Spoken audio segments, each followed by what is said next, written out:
Assalamualaikum warahmatullahi wabarakatuh. Apa kabar sobat radio malam? Semoga kita semua dalam keadaan sehat, dilancarkan rezekinya dan diberi keberkahan dunia dan akhirat. Amin ya robbal alamin.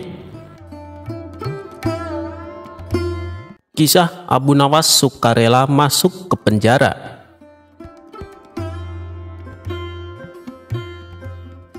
Baginda Raja mempunyai dua orang putra. Yang pertama bernama Al-Amin dan yang kedua bernama Al-Ma'mun.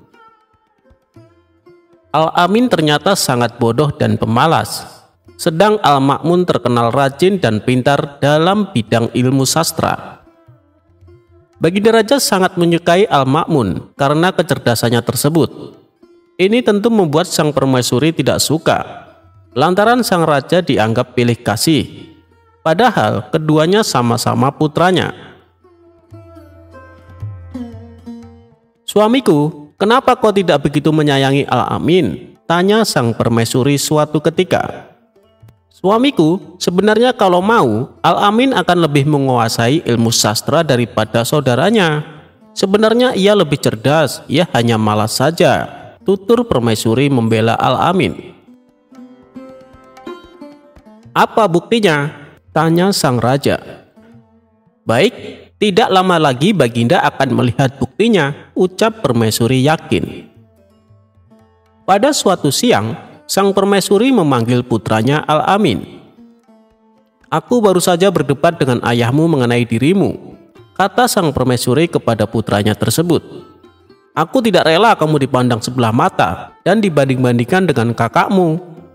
Karena itu, kamu harus bisa menandinginya. Mulai sekarang, kamu harus tekun mempelajari ilmu sastra supaya menjadi seorang penyair yang hebat."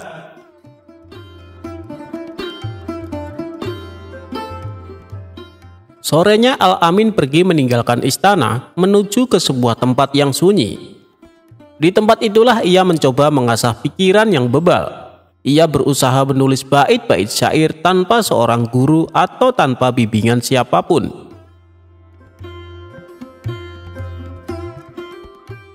Beberapa minggu kemudian, setelah merasa mampu menguasai ilmu sastra dan menulis bait-bait syair, Al-Amin pulang ke istana.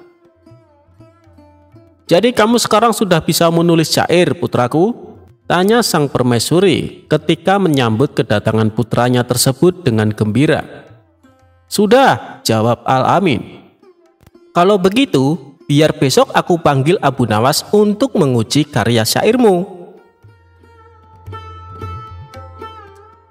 Esoknya pagi-pagi sekali Abu Nawas sudah muncul di istana memenuhi panggilan sang permaisuri. "Abu Nawas, coba kamu dengarkan karya syair putraku ini," kata sang permaisuri dengan bangga. "Baik, silakan," kata Abu Nawas. Al-Amin lalu membacakan beberapa bait syair sebagai berikut. "Kami adalah keturunan Bani Abbas, kami duduk di atas kursi." Abu Nawas hampir tidak sanggup menahan tawanya mendengar syair tersebut. "Bagaimana?" tanya Al-Amin kepada Abu Nawas. "Ya begitulah, kalian memang dari keturunan yang mulia," jawab Abu Nawas ngeledek. "Tapi coba teruskan." "Kami berperang dengan pedang dan tombak pendek." "Syair macam apa itu?" celetuk Abu Nawas yang sudah tidak mau berbasa-basi lagi. Al-Amin marah sekali mendengar cemooh Abu Nawas tersebut. Ia lalu menyuruh seorang pasukan istana untuk menangkap dan memasukkan Abu Nawas ke dalam penjara. Selama beberapa hari Abu Nawas tidak pernah muncul di istana, sehingga raja merasa rindu. Belakangan sang raja mendengar kabar bahwa Abu Nawas dimasukkan penjara oleh Al-Amin. Ia kemudian mengajak putranya itu ke penjara untuk menjenguk Abu Nawas. "Kenapa kamu memenjarakannya?" tanya sang raja. Al-Amin kemudian menceritakan semuanya. "Yang sangat menyakitkan, ia telah berani mencemooh syair karyaku, ayahanda," kata Al-Amin. "Tentu saja, karena memang karya syairmu jelek," balas raja. "Dia itu kan memang seorang penyair hebat. jadi bisa menilai mana karya syair yang bagus dan yang tidak bagus. Lagi pula, apa yang ia katakan itu jangan kamu anggap sebagai ejekan, melainkan sebuah kritikan yang harus kamu terima dengan lapang dada. Lanjut sang raja menasehati. Baik, kalau begitu beri lagi aku kesempatan untuk memperbaiki karya syairku, kata Al-Amin sambil beranjak pergi. Untuk kedua kalinya, Al-Amin pergi ke tempat yang sepi, guna mengasah pikiran dan mendalami ilmu sastra agar bisa menulis syair yang benar-benar bagus, tidak seperti sebelumnya. Dan beberapa pekan kemudian, ia sudah pulang ke istana. Esoknya pagi-pagi sekali, Baginda Raja, Abu Nawas, dan beberapa penyair sudah berada di istana. Rupanya pertemuan itu sudah diatur oleh sang permaisuri. Beliau ingin mereka mendengarkan syair karya putranya yang baru saja pulang mendalami ilmu sastra. Dengarkan karya syair putraku Al-Amin, kata sang permaisuri. Baik, silakan, sahut Abu Nawas. Al-Amin pun mulai membaca syair karyanya. Hei binatang yang duduk bersimpuh, rasanya tidak ada yang setolol kamu. Kamu seperti hidangan kinapa yang diolesi dengan minyak biji hardal dan minyak sapi yang kental, seperti warna seekor kuda belang. Begitu selesai mendengar syair tersebut, Abu Nawas langsung bangkit dan hendak berlalu dari tempatnya. Woi, mau kemana kamu Abu Nawas? Tanya sang raja. Saya lebih suka balik ke penjara saja daripada mendengar syair macam ini. Toh sebentar lagi putramu ini pasti menyuruh penjaga membawaku ke sana, jawab Abu Nawas. Raja tertawa terpingkal-pingkal mendengar jawaban dari Abu Nawas itu. Sementara sang permaisuri hanya bisa duduk bengong. Kini ia sadar dan yakin bahwa putranya Al-Amin memang tak pandai membuat syair.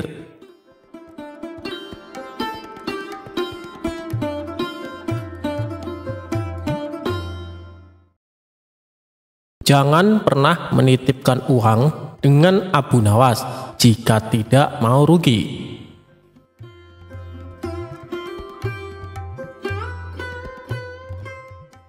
Dikisahkan, ada seorang tuan tanah tetangga Abu Nawas yang kaya raya.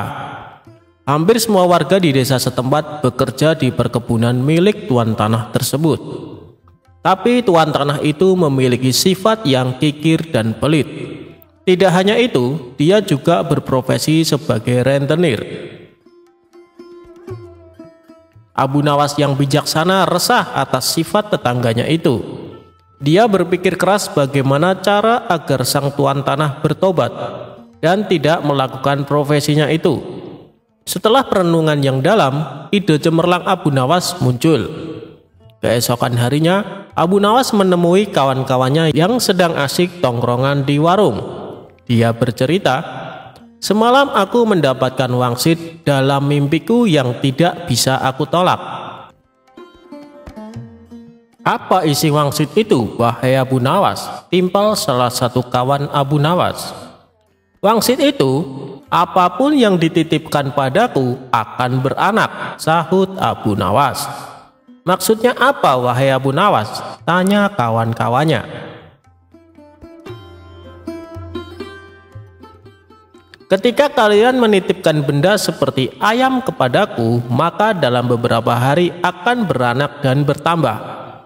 Begitupun ketika kalian menitipkan uang atau aku meminjam uang kepada kalian. Beberapa hari kemudian uang itu akan beranak dan bertambah, kata Abu Nawas.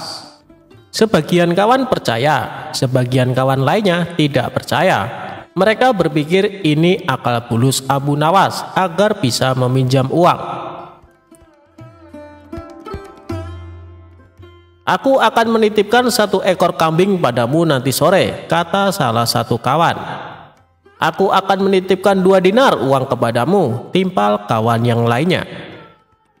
Ternyata setelah 5 hari berlalu, kambing dan uang yang dititipkan kepada Abu Nawas benar-benar beranak. Dari kambing 1 ekor dikembalikan menjadi 5 ekor. Begitupun uang yang dititipkan. Dari 2 dinar dikembalikan menjadi 5 dinar. Berita kehebatan Abu Nawas ini tersebar luas ke penduduk desa. Berita itu sampai pada telinga tuan tanah yang pelit dan berprofesi sebagai rentenir. Suatu hari, tuan tanah bersama para pengawalnya mendatangi rumah Abu Nawas. Dia menanyakan, "Wahai Abu Nawas, adakah keperluan yang kamu butuhkan kepadaku? Katakan saja, nanti aku bantu, jangan sungkan-sungkan." "Maaf tuan tanah, sepertinya saat ini saya tidak sedang membutuhkan apa-apa," kata Abu Nawas. "Baiklah, nanti kalau kamu perlu apa-apa, datanglah kepadaku, jangan sungkan-sungkan," timpal tuan tanah dengan senyum yang ramah. Kemudian berlalu meninggalkan Abu Nawas.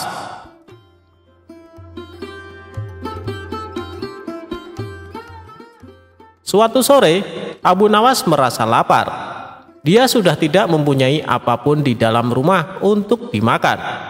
Kemudian dia teringat tuan tanah dan rencananya dulu. Abu Nawas langsung mendatangi rumah tuan tanah. Dia meminjam 3 butir telur untuk dimakan. 5 hari kemudian, Abu Nawas mengembalikan telur tersebut. Tuan tanah kaget ketika membuka bingkisan dari Abu Nawas. "Kenapa jadi 5 butir, wahai Abu Nawas?" tanya tuan tanah pura-pura tidak tahu seraya tersenyum. "Apakah tuan tidak tahu? Apapun yang dititipkan atau dipinjamkan kepadaku akan beranak dan bertambah banyak," kata Abu Nawas. Tuan tanah tersenyum, kemudian menawarkan pinjaman kepada Abu Nawas.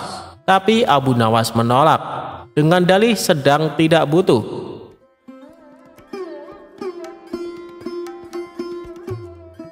Beberapa hari kemudian, Abu Nawas kembali ke rumah tuan tanah. Abu Nawas hendak meminjam uang 1000 dinar. Jumlah itu terbilang sangat banyak. Dengan uang itu, tuan tanah bisa menggaji semua karyawan-karyawannya. Tuan tanah langsung membuka berangkas uangnya, lalu menyerahkan sejumlah uang yang dibutuhkan Abu Nawas. "Ini uangnya, wahai saudaraku," kata tuan tanah. Abu Nawas langsung pulang ke rumah. Pada sisi lain, tuan tanah sedang berkhayal uangnya akan kembali berlipat-lipat di kemudian hari. Hari berganti hari. Tuan tanah tidak sabar menunggu Abu Nawas mengembalikan uangnya dengan jumlah yang berlipat ganda. Tidak terasa, 5 hari berlalu. Abu Nawas tidak kunjung datang. 1 bulan kemudian, Abu Nawas juga tidak mengembalikan uang milik tuan tanah. "Wahai Abu Nawas, sudah 1 bulan saya menantimu, tapi kamu tidak datang juga ke rumahku," kata tuan tanah. "Oh iya tuan, sebenarnya saya akan ke rumah tuan, namun saya sangat sibuk. Berhubung tuan sudah ada di rumah saya, sekalian ada yang ingin saya bicarakan," kata Abu Nawas beralasan. "Tidak apa-apa saudaraku, silakan, apa yang ingin kau bicarakan?" timpal tuan tanah. "Sebenarnya uang yang tuan pinjamkan kepadaku boro-boro beranak. 3 hari kemudian malah mati tidak tersisa," terang Abu Nawas. "Apa maksudmu Abu Nawas?" tanya tuan tanah sambil emosi. "Kamu mau mempermainkanku ya?" sambung tuan tanah. "Tidak tuan, tapi itulah kenyataannya," kata Abu Nawas. Tidak terima dengan itu, tuan tanah melaporkan Abu Nawas kepada pengadilan. Ia menuntut Abu Nawas agar dihukum karena telah menghilangkan uang dengan jumlah yang sangat besar. Saat keduanya dihadapkan pada hakim, tuan tanah berkata, "Wahai hakim yang mulia, Abu Nawas telah menipuku. Katanya uang yang dipinjamkan kepadanya akan beranak. Tapi kenyataannya dia tidak sepeser pun mengembalikan kepadaku. Saya minta Abu Nawas dihukum," katanya. Hakim kemudian bertanya kepada Abu Nawas, "Apakah benar seperti itu, wahai Abu Nawas?" tanya hakim. "Wahai hakim yang mulia, saya tidak menipu dia sama sekali," kata Abu Nawas. "Lalu kenapa kamu tidak mengembalikan uangnya?" tanya hakim. "Dari awal sudah aku katakan kepadanya, wahai hakim, apapun yang dititipkan kepadaku akan beranak. Dan kebetulan uang yang ia titipkan kepadaku bukannya beranak tapi malah mati. Aku tidak mungkin mengembalikannya karena telah mati. Bukankah sesuatu yang beranak pasti bisa mati? Kata Abu Nawas menjelaskan. Sang hakim manggut-manggut dan membenarkan perkataan Abu Nawas. Memang segala sesuatu yang beranak cepat atau lambat akan mati, kata hakim. Dengan ini, Abu Nawas dibebaskan dari segala tuntutan dan tidak berkewajiban mengembalikan uang tanah.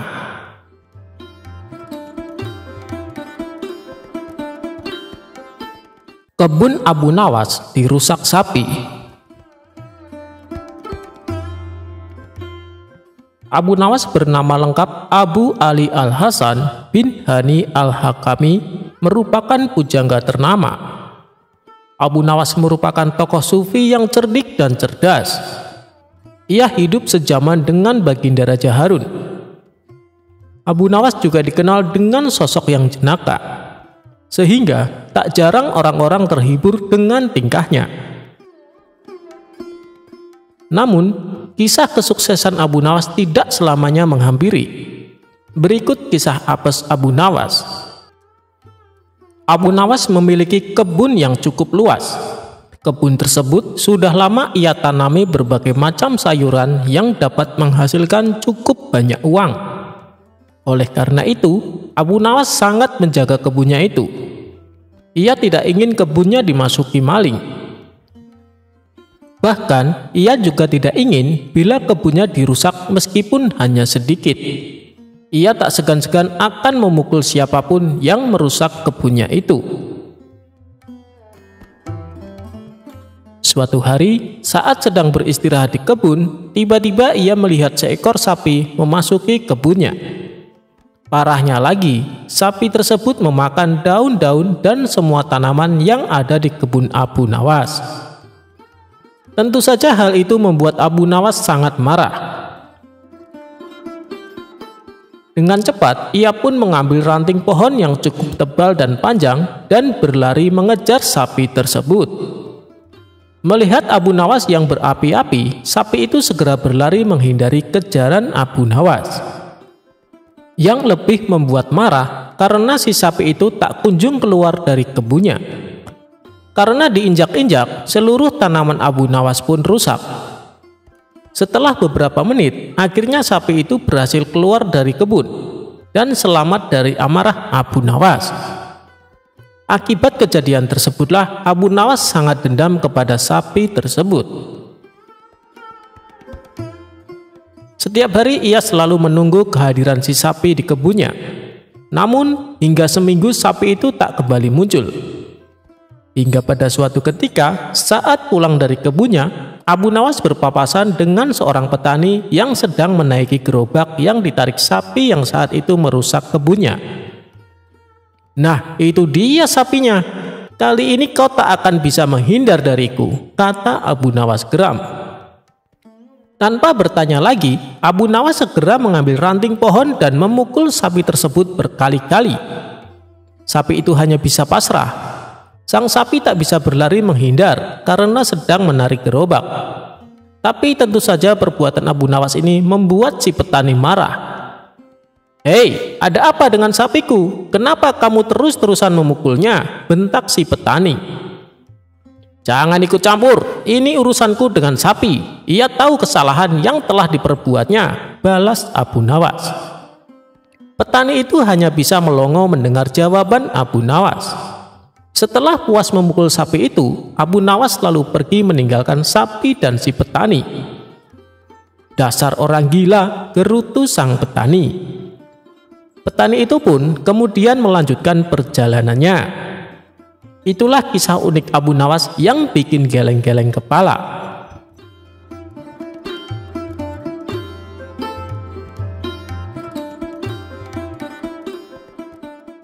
Kisah Abu Nawas tipu dibalas dengan tipu. Ada seorang yogis atau ahli yoga mengajak seorang pendeta bersekongkol akan memperdaya Abu Nawas.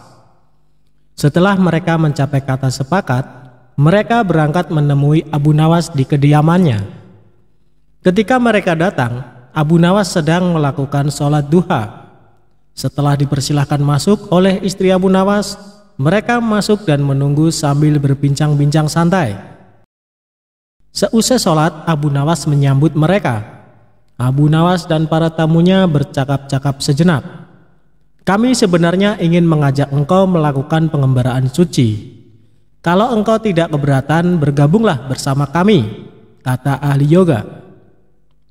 "Dengan senang hati. Lalu kapan rencananya?" tanya Abu Nawas polos. "Besok pagi," kata pendeta. "Baiklah, kalau begitu kita bertemu di warung teh besok," kata Abu Nawas menyanggupi. Hari berikutnya mereka berangkat bersama. Abu Nawas menggunakan jubah seorang sufi, ahli yoga dan pendeta memakai seragam keagamaan mereka masing-masing. Di tengah jalan mereka mulai diserang rasa lapar karena mereka memang sengaja tidak membawa bekal. "Hei Abu Nawas, bagaimana kalau engkau saja yang mengumpulkan derma guna membeli makanan untuk kita bertiga? Karena kami akan mengadakan kebaktian," kata pendeta. Tanpa banyak bicara, Abu Nawas berangkat mencari dan mengumpulkan derma dari dusun satu ke dusun yang lain. Setelah derma terkumpul, Abu Nawas membeli makanan yang cukup untuk 3 orang. Abu Nawas kembali ke pendeta dan ahli yoga dengan membawa makanan. Karena sudah tak sanggup menahan rasa lapar, Abu Nawas berkata kepada mereka, "Mari segera kita bagi makanan ini sekarang juga," kata Abu Nawas. "Jangan sekarang, kami sedang berpuasa," kata ahli yoga. "Tetapi aku hanya menginginkan bagianku saja, sedangkan bagian kalian terserah pada kalian," kata Abu Nawas menawarkan jalan keluar. "Aku tidak setuju, kita harus seiring seirama dalam berbuat apapun," kata pendeta.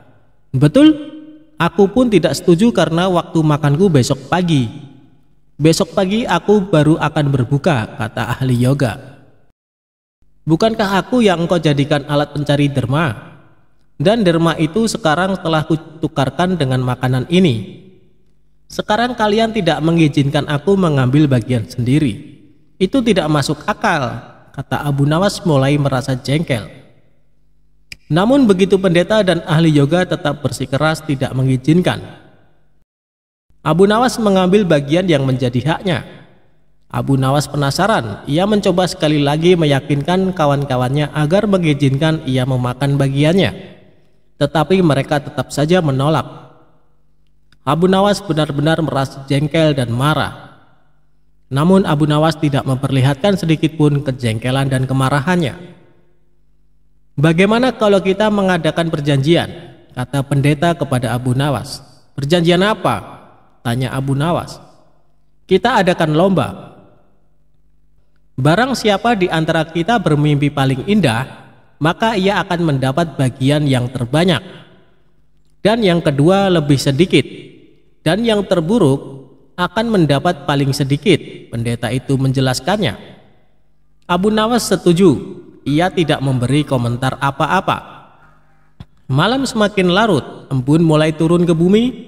Pendeta dan ahli yoga mulai mengantuk dan tidur. Abu Nawas tidak bisa tidur, ia hanya berpura-pura tidur. Setelah merasa yakin kawan-kawannya sudah terlelap, Abu Nawas menghampiri makanan itu. Tanpa berpikir 2 kali, Abu Nawas memakan habis makanan itu hingga tidak tersisa sedikit pun. Setelah merasa kekenyangan, Abu Nawas baru bisa tidur. Keesokan hari mereka bangun hampir bersamaan. Ahli yoga dengan wajah berseri-seri mulai bercerita.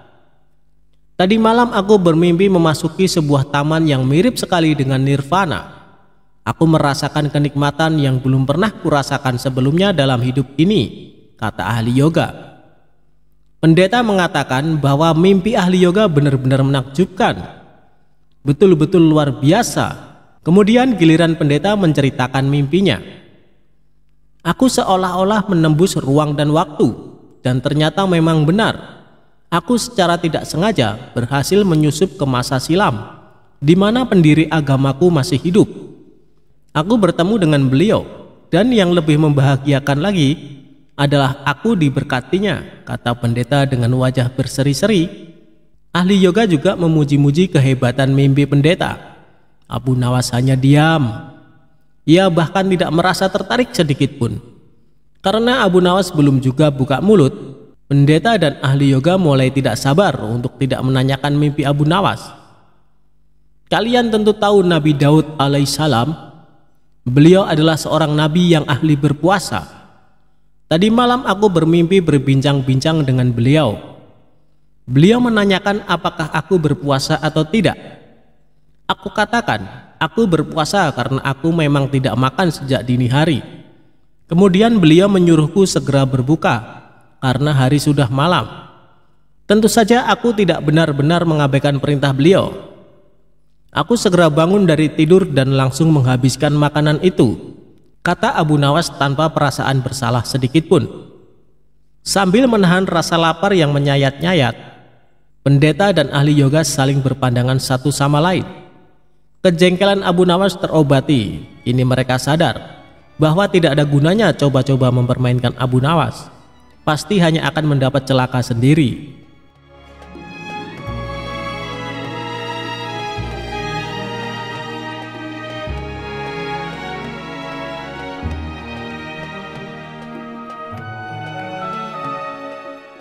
Kisah ketika Abu Nawas mau terbang hingga menggegerkan penduduk kota. Abu Nawas seolah tidak kehabisan akal dalam membuat sensasi publik. Tidak jarang pula dengan kecerdikannya itu, Abu Nawas mengkritik raja dan memberi nasihat kepada khalayak luas. Suatu hari, Abu Nawas sesumbar kalau dirinya ingin terbang. Sontak pernyataan Abu Nawas itu menyebar ke penjuru kota dan menjadi bahan pergunjingan semua orang. Banyak dari penduduk kota yang menganggap Abu Nawas gila dan tidak mungkin bisa melakukan niatnya. Kabar Abu Nawas mau terbang ini pun sampai ke telinga Baginda Raja. Sang raja kemudian langsung memanggil Abu Nawas ke istana untuk dimintai keterangannya. "Wahai Abu Nawas, benarkah engkau ingin terbang?" tanya Baginda Raja. "Benar Baginda, hamba ingin terbang. Besok Jumat silakan datang bersama penduduk lainnya untuk menyaksikan hamba yang ingin terbang jika masih ragu," jawab Abu Nawas dengan santainya. "Baiklah jika begitu. Tetapi jika engkau berbohong, maka bersiaplah untuk menanggung hukumannya." Saat hari yang dijanjikan tiba, Abu Nawas naik ke sebuah gedung yang tinggi. Orang-orang telah menantikannya. Banyak yang ragu dengan kemampuan Abu Nawas untuk terbang layaknya burung. Setelah lapangan sudah penuh sesak, Abu Nawas perlahan mulai mengepakkan tangannya dari atas gedung layaknya burung. Tingkah Abu Nawas ini pun mengundang reaksi penonton. Salah seorang penonton berkata, "Hei Abu Nawas, engkau telah membohongi kami. Kau tidak bisa terbang, maka engkau layak mendapat hukuman." Mendengar teriakan itu, Abu Nawas dengan sigap menjelaskan apa yang ia lakukan. "Dengarlah saudara-saudara, aku hanya mengatakan kalau aku ini mau terbang, bukan mengatakan aku bisa terbang. Bukankah dari tadi aku memang mau terbang?" Penonton yang sudah berkumpul itu pun sadar bahwa memang kepakan tangan Abu Nawas menunjukkan bahwa ia hanya mau terbang, bukan bisa terbang. Itulah mengapa kalian harus hati-hati dalam menerima suatu berita. Jangan langsung ditelan mentah-mentah, lanjut Abu Nawas. Karena tingkah Abu Nawas itu, Baginda Raja kemudian paham dan tidak menjatuhkan hukuman kepada salah satu rakyatnya itu. Begitulah Abu Nawas dengan segala kecerdikannya.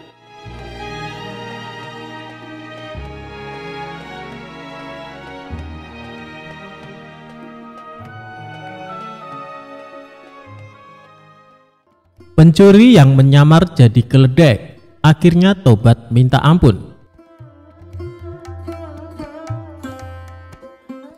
Dikisahkan Abu Nawas mempunyai keledai yang sangat penurut. Kemanapun Abu Nawas pergi selalu mengajak serta keledainya. Banyak orang mengagumi keledai milik Abu Nawas. Bahkan ada beberapa yang menawar ingin membelinya dengan harga tinggi. Namun Abu Nawas selalu menolaknya. Suatu hari saat Abu Nawas berkeliling kampung bersama keledainya, dia dibuntuti 2 orang diduga pencuri. Mereka tampak ingin mengincar keledainya Abu Nawas.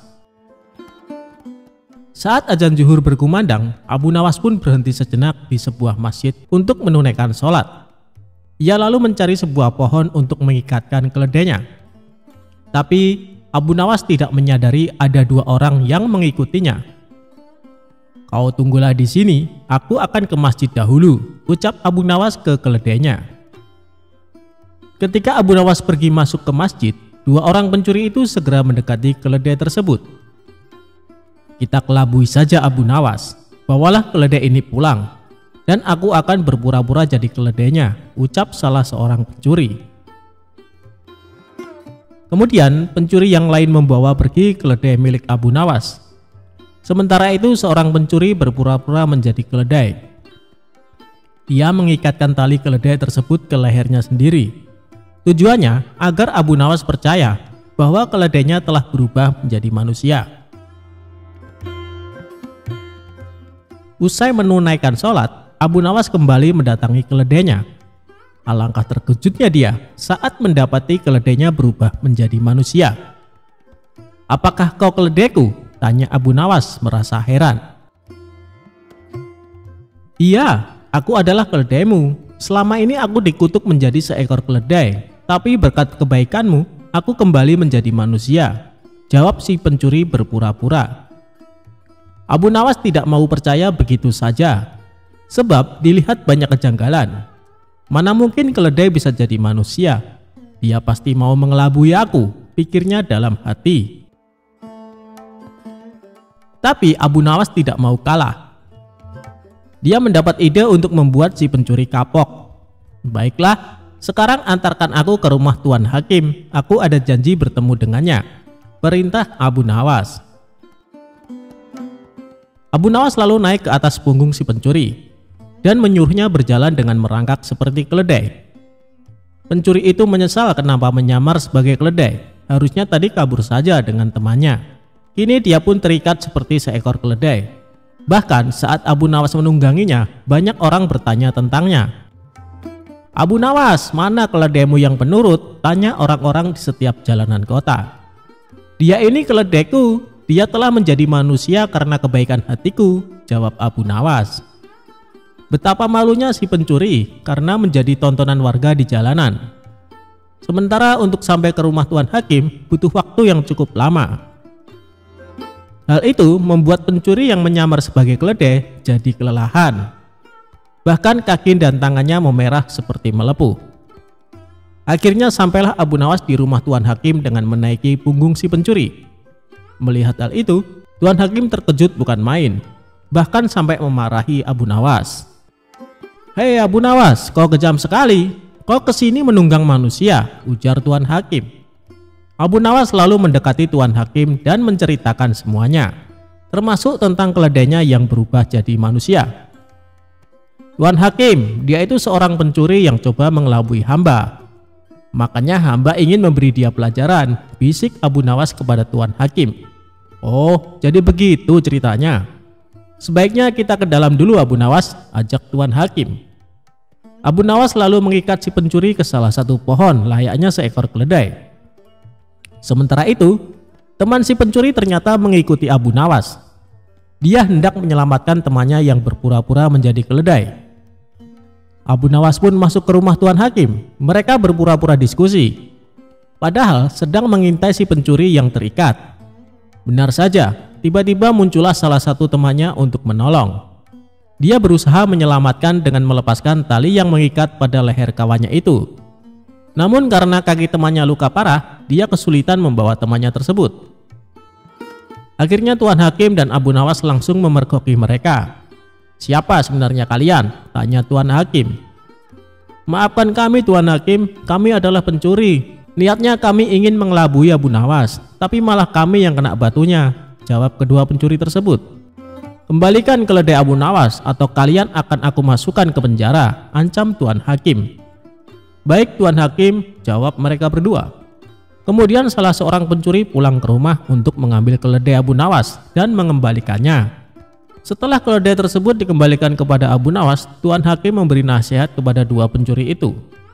"Sebenarnya aku hendak menghukum kalian, tapi melihat luka yang dialami temanmu, aku tidak sampai hati.